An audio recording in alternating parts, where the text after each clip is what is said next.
This is video number 4, looking at the correlation, and in this case regression, between servings of caffeine and sleep. So in the previous 3 videos, we summarized the data table, we calculated our variance, covariance, our R, and it turned out this was significant, so we rejected, and there's our journal format. So in this video, we're going to do regression, and regression is quite simply prediction. Now, an important note, even though you can always go through the calculations to do regression, it's only meaningful if you have a significant R. So in this case, we rejected our null hypothesis, so we do have a significant R. So we are going to go ahead and go through the steps of calculating this regression. Now again, basically what regression is prediction. So we have this data that we've calculated on 5 subjects, and we know that with these 5 people, there is a significant relationship between caffeine and sleep. So what we're going to do with regression is we're going to make some predictions about a new hypothetical person who might drink some caffeine, and it's going to allow us to make some predictions about how much they can sleep. So essentially what we're going to do is we're going to calculate the formula for this line that we drew through the scatter plot. This is called the regression line, and this is the formula. It might look pretty similar because if you remember probably in middle school or high school when you learned about how to calculate the formula for a straight line, it was y equals mx plus b. So we're essentially doing the same thing here, except we're calling m b and we're calling b a. So our formula is y equals bx plus a, where b is the slope, which is basically how steep the line is, the rise over the run, and a is the y-intercept, which is the point where the line crosses the y-axis. Now, we've done a lot of the work already through going through our correlation analysis. So we don't actually have to plug in values here. We can actually cut right to the calculations. So the formula for the slope, or b, is simply the covariance of xy divided by the variance of x. And we've already calculated those things. Our covariance was negative 9.6, and our variance of x was 6.8. So when we do the math on that, we get a slope of negative 1.41. All right, and again, this should make sense. The slope of the line, the sign on this, it's negative, which means that we have a negative slope. And the sign on your B should be the same thing as the sign on your R, and it should be the same thing as the sign on your covariance. So the covariance, the R, and the B, those should all always move in the same direction. So you're either going to have negative, negative, negative, or positive, positive, positive. All right, so A, or the y-intercept, is the mean of y minus b times the mean of x.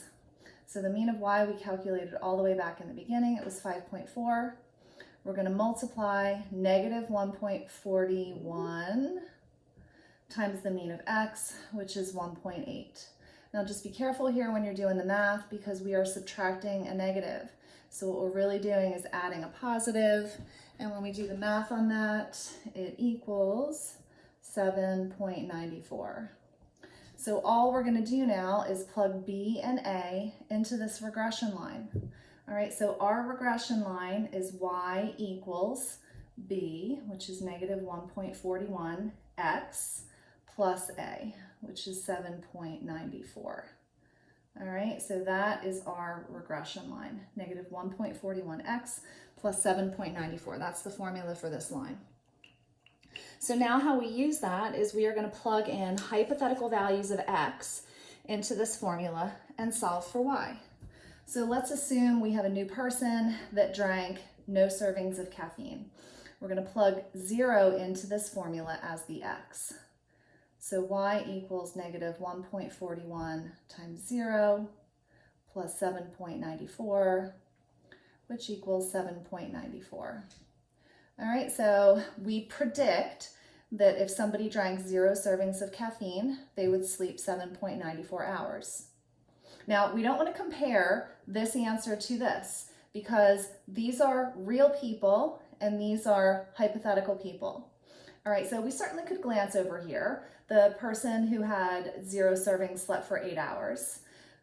But notice they didn't sleep for 7.94 hours. It's because these are two separate things. This is a real person who we have data on, and this is just a hypothetical new person. All right, now I want to kind of show you the limits of regression. So we're going to plug x of 6 into this formula. So 1.41 times 6 plus 7.94, and that equals, oh, I did calculate this, negative 0.52, I think. Negative 0.52. All right, so somebody that drinks 6 servings of caffeine, we're predicting that they're going to sleep negative 0.52 hours. Okay, that makes no sense. You don't sleep negative hours. The least you could sleep would be 0. So regression is prediction. It's generally pretty good if we have a significant R, but there are limits to it. So, and the reason why we end up with a negative value here is because in our original data set, the cap here, the most servings of caffeine anybody had was 3. So it's sort of limited in range. And so when we start plugging in some large values here, we're going to end up getting numbers that don't make any sense. All right, that's it for regression. In the final video, I'm going to show you effect size.